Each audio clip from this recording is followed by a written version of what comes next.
सितंबर की daily current affairs की magazine है। तो चलिए आज की फर्स्ट न्यूज़ स्टार्ट करते हैं। Securities and exchange board of India roles out framework for credit rating agencies. तो गाइस क्रेडिट रेटिंग एजेंसीज वो एजेंसीज होती हैं जो डिफरेंट कंपनीज को रेट करती हैं, ठीक है। तो अभी क्या न्यू फ्रेमवर्क है वो जो एप्लीकेबल होगा 1 जनवरी 2023 से। और इस फ्रेमवर्क का एम ये है कि हम क्या करेंगे, जो भी क्रेडिट रेटिंग एजेंसीज है किस हिसाब से वो रेटिंग देती हैं उनकी ट्रांसपेरेंसी को एनहेंस करेंगे, ठीक है। सो दैट हम उसकी उस पर्टिकुलर एजेंसी की जो रेटिंग प्रोसेस है उसको इम्प्रूव करें। जो क्रेडिट एजेंसीज होती हैं, जो क्रेडिट एनहेंसमेंट होती है वो इसलिए हम यूज़ करते हैं ताकि अगर किसी कंपनी को ए रेटिंग है या बी रेटिंग है तो उससे हमें पता चल जाएगा कि अगर कोई भी बंदा उसमें इन्वेस्ट करना चाहता है तो वो कितनी सेफ है, कितनी सिक्योर है, ठीक है। तो it is use to reduce risk to investor of certain structured financial products. इसके अलावा क्या है, इसके अंदर लेंडर को कुछ ये भी पता रहता है, जो भी अगर वहाँ से पैसे ले रहा है तो उसको ये होता है कि कितना वहाँ से रीश्योर है कि जो बोरोवर है वो एज एन ऑब्लिगेशन दे सकता है थ्रू इंश्योरेंस, एडिशनल कोलेटरल और थर्ड पार्टी गारंटी। फाइन। तो न्यू नॉर्म्स ये कि जो क्रेडिट रेटिंग एजेंसीज है अब उनको एक सफिक्स CE वो असाइन करना पड़ेगा अगर किसी भी इंस्ट्रूमेंट को रेट कर रही है, ठीक है। इसके अलावा SEBI ने क्या किया है, कुछ स्पेसिफाई किया है कि क्या क्या सपोर्ट वो दे सकते हैं, जिसमें कुछ guaranteed bond, commercial mortgage, based securities, ये सब बता दिया। इसके अलावा जो क्रेडिट रेटिंग्स हैं जिसके अंदर CE सफिक्स नहीं होगा, ठीक है, मतलब वो कंपनीज या वो बॉन्ड जिसके अंदर CE सफिक्स नहीं होगा तो इसके मतलब उनको भी अपने आप को डिस्क्लोज करना पड़ेगा। हाउएवर क्रेडिट रेटिंग असाइन करने से पहले जो क्रेडिट एजेंसीज हैं उनको क्या करना पड़ेगा, एक इंडिपेंडेंट कंडक्ट करना पड़ेगा due diligence on nature of specified support consideration and form a definite internal view, ठीक है।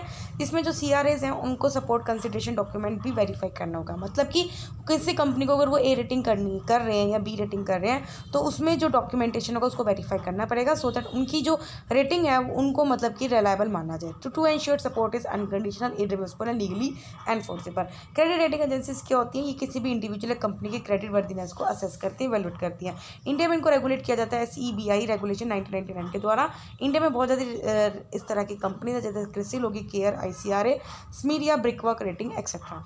नेक्स्ट न्यूज है archaeological survey of India अनरिवर्स archaeological remains in Bandhavgarh forest reserve. तो ये जो न्यूज़ हमारी आर्ट एंड कल्चर में कवर होगी।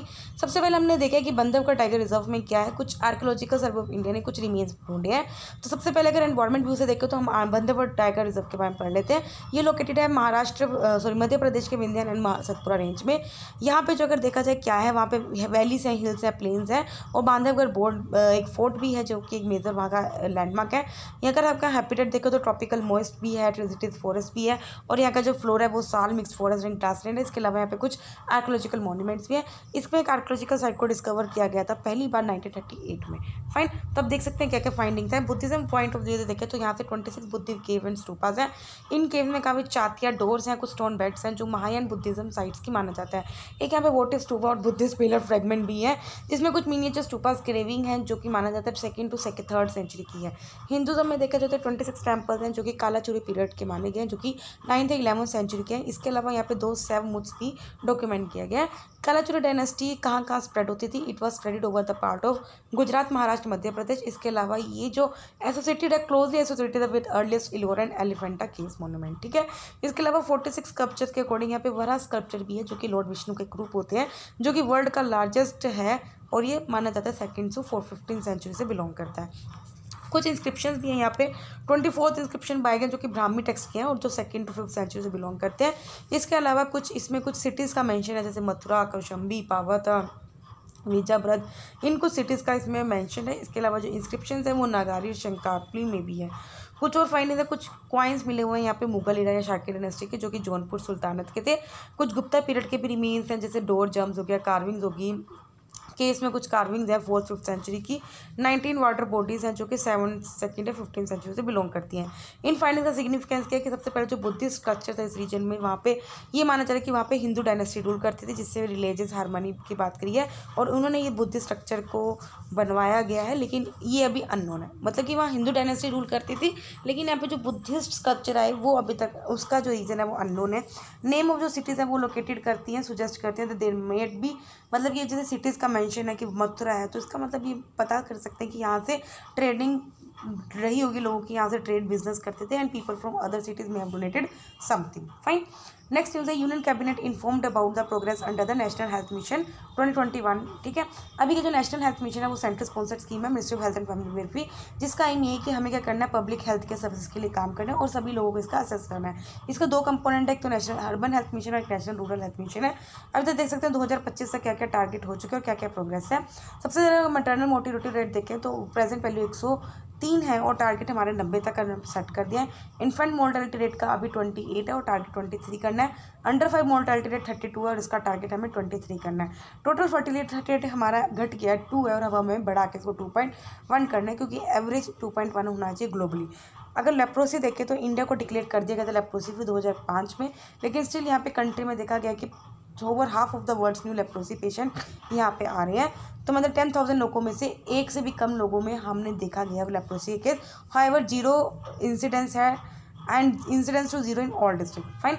मलेरिया के केस, अगर ये मलेरिया से रिलेटेड डेथ्स हैं वो डिक्लाइन हो चुके हैं 46.28% मलेरिया के केस में और डेथ 88.8%, लेकिन हमें इसको डिक्रीज करके 2025 तक एक केस लाना है आउट ऑफ 10,000। टीबी के केस अगर देखा जाए तो टीबी इंसिडेंस बहुत ज़्यादा बढ़ रहे हैं बट रिड्यूस भी हो चुके हैं। अगर पर लैख पॉपुलेशन में देखा जाए 2012 में ये जो 234 होता था 2019 में 193 हो गया और इनकी वजह से जो डेथ होती हैं वो 42 हो चुकी हैं। जो 42 थी 2012 में वो घट के 33 हो गई है। ठीक है, लेकिन अब हमारा एम है कि 2025 तक हमें टीबी को बिल्कुल ही एलिमिनेट करना है अपनी कंट्री से। और क्या अचीवमेंट्स है नेशनल हेल्थ मिशन के अंडर? एम्प्लॉयमेंट हम क्रिएट कर चुके हैं, 2.71 लाख एडिशनल हमें लोगों को इंक्लूड किया है, जिसके अंदर स्पेशलिस्ट हैं, कुछ स्टाफ नर्सेज हैं। इसका हमने इंफ्रास्ट्रक्चर हमने अच्छा किया है, 30 एडिशनल मोबाइल मेडिकल यूनिट्स करे हैं, कोल्ड चेन इक्विपमेंट हमने एस्टेब्लिश करे हैं, 1000 से भी ज़्यादा हमने फर्स्ट रेफरल फैसिलिटीज़ को ऑपरेशनलाइज में किया है। प्रधानमंत्री नेशनल डायलिसिस प्रोग्राम के अंदर हमने डायलिसिस फैसिलिटीज़ हर एक डिस्ट्रिक्ट हॉस्पिटल्स में हमने पब्लिक प्राइवेट मोड में स्टार्ट करी है। इसके अंदर इसको इंप्लीमेंट किया जा रहा है अभी तक भी 35 से यूनिट टेरिटरीज के 505 डिस्ट्रिक्ट्स में। इसके अलावा हमने क्या किया है, emergency response and health system preparedness package को के फेज़ 1 को इम्प्लीमेंट किया है, जिसके अंदर NHM इम्प्लीमेंटिंग एजेंसी, जिसके अंदर हम क्या कर रहे हैं, किसी भी चीज़ को कोविड-19 के अंदर अर्ली प्रिवेंशन डिटेक्शन मैनेजमेंट का काम किया। फाइन। नेक्स्ट है लेफ्टिनेंट जनरल अनिल चौहान है appointed the next chief of defence staff. तो गाइस ये बहुत इंपॉर्टेंट न्यूज़ है। इससे पहले जब हमारे बिपिन रावत जी थे जिनकी डेथ हो गई थी तो CDS अप्रूव किए गए 2019 में। ठीक है, ये है head of army navy and air force and is a 4-स्टार military general. तो आपको पता है कि न्यू पोस्ट आई थी 2019 में जब हमने बिपिन रावत जी को CDS बनाया था। ये है कि एक्चुअली ये पोस्ट हेड होती है आर्मी नेवी एंड एयरफोर्स की, 4-स्टार जनरल मिलिट्री ऑफिसर होती है। जो फर्स्ट प्रपोजल था वो कारगिल रिव्यू कमेटी ने बोला था 2000 में। इसके बाद नरेश चंद्र कमेटी जो कि डिफेंस एंड सिक्योरिटी पे थी और शेखावत कमेटी, इन दोनों ने भी चीफ ऑफ डिफेंस स्टाफ की आइडिया को प्रपोज किया था। एलिजिबिलिटी क्या है, कोई अगर CDS कौन कौन बन सकता है, कोई भी लेफ्टिनेंट जनरल चाहे सर्व कर रहा चाहे रिटायर कर रहा, या एयर मार्शल वाइस एडमिरल जिसकी एज 62 ईयर से कम हो। टेनर क्या होता है, सेंट्रल गवर्नमेंट के पास राइट है कि वो CDS के टेनर को बढ़ा भी सकती है, मैक्सिमम अभी एज 65 ईयर्स भी कर सकती है। पावर और रोल क्या क्या है, CDS से करते हैं डिपार्टमेंट ऑफ मिलिट्री अफेयर्स को हेड करता है with in ministry of defence और उसका सेक्रेटरी भी है।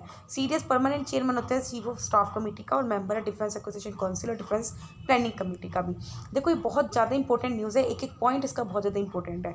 CDS एक्ट करता है principal military adviser to defence minister, defence minister को एडवाइजर करता है और सभी मैटर्स पे which is ready to tri services and military adviser to nuclear command authority.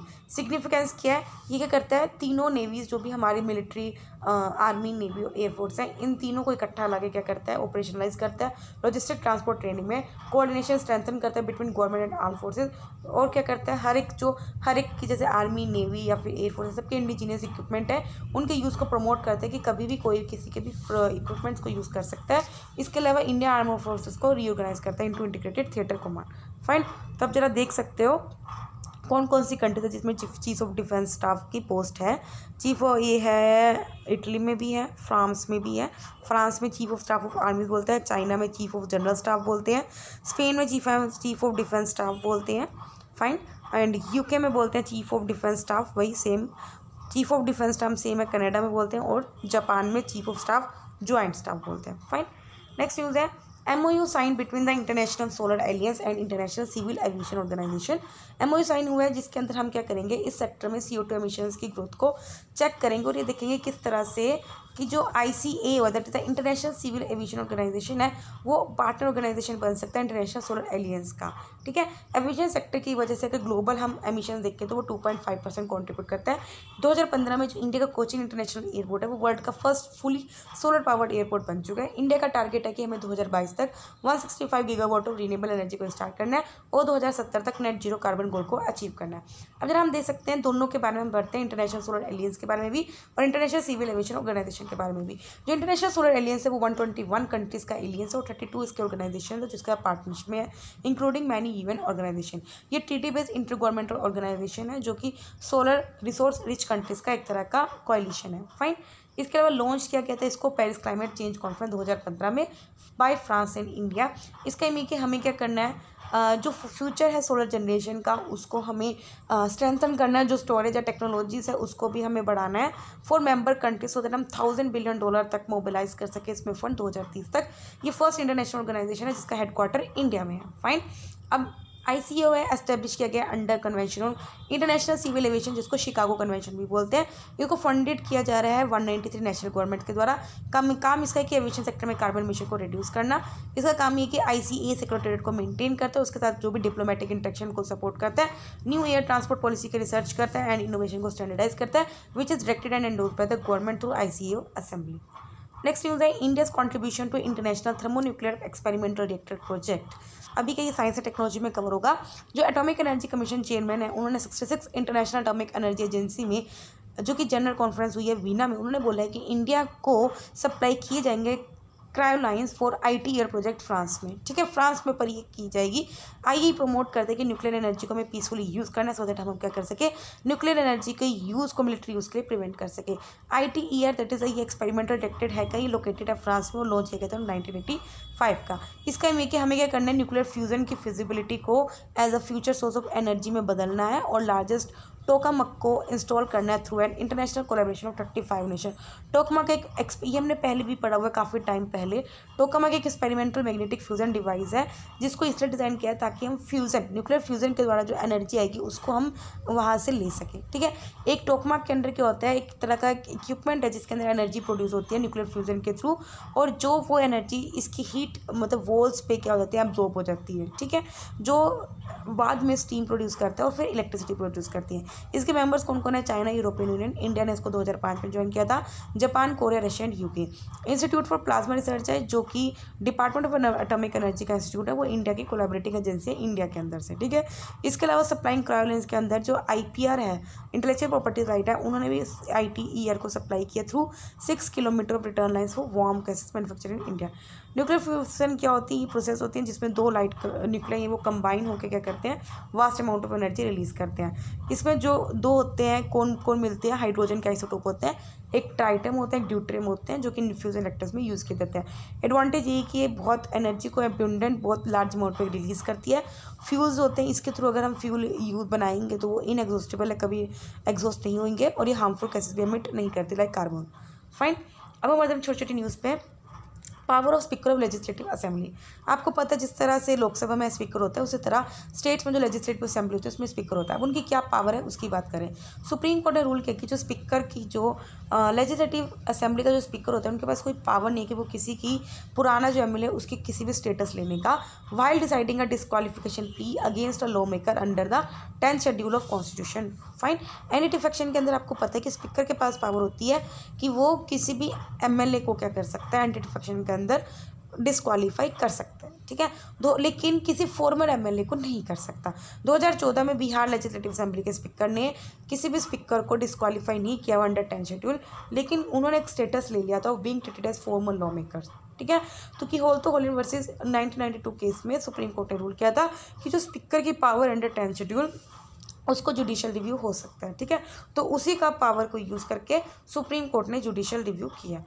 Kushiyara river, cabinet ने अप्रूव किया है एक MOU ऑन जिसके अंदर क्या किया जाएगा, 153 क्यूसेक्स ऑफ वाटर को विड्रॉ किया जाएगा each by India and Bangladesh from Kushiyara river. Significance क्या होगा, इस रिवर से पानी को विड्रॉ करके इससे क्या होगा, असम वाटर विड्रॉ कर सकता है फ्रॉम रिवर ड्राई सीजन के थ्रू। ठीक है, कुशियारा रिवर बराक रिवर की ट्रिब्यूटरी है जो असम से गुजरती है और उसके बाद बांग्लादेश में बहती है। Next attorney general of India R Venkataramani को एज अपॉइंट किया गया next attorney general of India. Article 76 के under attorney general of India को अपॉइंट किया जाता है। ये हाईएस्ट ऑफिसर होते हैं, प्रेसिडेंट के द्वारा अपॉइंट किया जाता है और होल्ड करते हैं office during the pleasure of president. He must be a person जिसको क्वालिफाई हो to be appointed as a जज ऑफ सुप्रीम कोर्ट। इसका सभी right had of audience in all courts, मतलब कि किसी भी कोर्ट में एज एन ऑडियंस वो बैठ सकता है, किसी भी प्रोसीडिंग्स में वो स्पीक कर सकता है और हिस्सा ले सकता है, इवन की हाउसेज ऑफ पार्ट, ठीक है, और that joint sitting and any committee of parliament but without a right to vote. तो ये बहुत इंपॉर्टेंट लाइन है कि लोकसभा राज्यसभा में जो भी वोटिंग होती है वो उसमें पार्ट नहीं ले सकता, लेकिन हाँ वहाँ की प्रोसीडिंग में बैठ सकता है, सुन सकता है, बोल सकता है। फाइन। नेक्स्ट न्यूज़ है फास्ट ट्रैक मैकेनिज्म। इंडिया का जो DPIIT नीदरलैंड है, उन्होंने क्या किया, फास्ट ट्रैक मैकेनिज्म को अप्रूव किया इन्वेस्टमेंट के लिए। इसके अंदर क्या होएगा, जो भी इन्वेस्टमेंट केसेज हैं डच कंपनीज के जो कि इंडिया में ऑपरेट होते हैं वो फास्ट रिजॉल्व हो सकते हैं। इन्वेस्ट इंडिया जो कि national investment promotion facilitating agency है, वो FTM के एग्जीक्यूटिंग बॉडी है। तो अगेन वेरी इंपॉर्टेंट बात हो गया। इससे क्या होएगा, जो भी दोनों कंट्रीज के जो एफर्ट्स हैं जो कि म्यूचुअल इन्वेस्टमेंट एक्टिविटीज़ को बढ़ा सके, उससे वो स्ट्रेंथन होगा।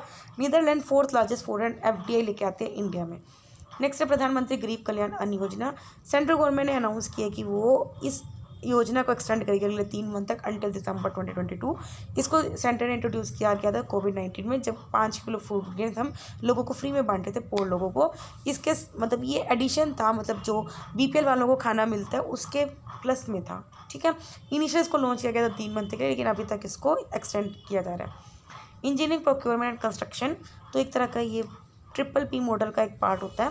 कैबिनेट ने भी 10,000 करोड़ पे क्लियर किए हैं, जिसके अंदर 3 रेलवे स्टेशन को रीडेवलप किया जाएगा, न्यू दिल्ली, मुंबई, छत्रपति शिवाजी महाराज और अहमदाबाद का, ठीक है। इस मॉडल के अंदर EPC एक तरह का कंस्ट्रक्शन कॉन्ट्रैक्ट है, जहाँ पे मतलब पब्लिक प्राइवेट मोड के अंदर इसको बनाया जाएगा, जिसमें जो कॉन्ट्रैक्टर होगा वो सभी एक्टिविटीज़ करेगा और एंड में कंप्लीटेड प्रोजेक्ट डिलीवर करेगा एम्प्लॉयर को, ओनर को, ठीक है, with in a pre defined time and cost. इस मॉडल के अंदर जो कॉस्ट है वो कंप्लीटली गवर्नमेंट देती है। गवर्नमेंट क्या करती है, इस पैसे के अंदर बिड्स मंगवाती है कि कौन सा प्राइवेट प्लेयर है वो ये प्रोजेक्ट लेने को तैयार है। फाइन। नेक्स्ट न्यूज़ है इनविट एंड आरिट। SEBI ने कुछ गाइडलाइन रिलीज करी है, जिसके अंदर कुछ रियल एस्टेट इन्वेस्टमेंट ट्रस्ट और इंफ्रास्ट्रक्चर इन्वेस्टमेंट ट्रस्ट के लिए, ठीक है। अभी है कि कुछ इन्वेस्टमेंट स्कीम होती हैं, जिसके अंदर देखो एक तरह की इन्वेस्टमेंट स्कीम्स होती हैं, म्यूचुअल फंड्स की तरह होती हैं, जो इंफ्रास्ट्रक्चर प्रोजेक्ट्स में अगर किसी को इन्वेस्ट करना हो, और इसमें रियल एस्टेट प्रोजेक्ट्स में, ठीक है। ये कुछ लिस्टेड एंटिटीज होती हैं which is own operate and manage building properties for generating income. Next है वर्ल्ड ग्रीन इकोनॉमी समिट, जो हमारी union minister for environment forest and climate change है, उन्होंने minister round table for green economy को attend किया है। इसकी conference जो कि दुबई UAE में हुई थी, इसको लीड किया जा रहा है बाई UAE और एक वर्ल्ड की लीडिंग ग्लोबल फोरम है ग्रीन इकोनॉमी पे। इसके अंदर हम क्या करते हैं, वर्ल्ड क्लास एक्सपर्ट इसको अटेंड करते हैं और क्रिटिकल सेक्टर्स पे काम करते हैं कि किस तरह हम ग्लोबल ग्रीन इकोनॉमी को और ज़्यादा एनहेंस एडवांस कर सकते हैं और सस्टेनेबल कर सकते हैं। इसका एम कि सस्टेनेबल फ्यूचर को काम करती है। इसके पिलर से energy, finance, food security and youth. Last news है that is Ranipur tiger reserve.